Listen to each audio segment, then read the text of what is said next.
Hey guys, it's the Wesa and so we are at the KCC Mall of Cotabato 3 days after ng opening, pero tingnan nyo naman yung mga tao like, ay guya.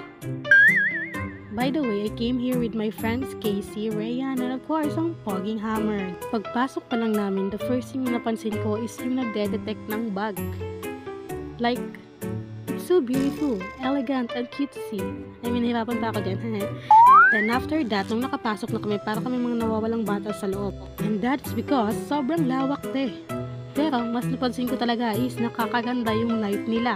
Kaya wow, amazing! I'm just looking around pero biglang may batang nadapa. And that was my reaction. Hey, moving on, this is their supermarket. So it's very malawak yan sa personal guys. Then look at this elevator. So beautiful, diba? Where I had that in Davao.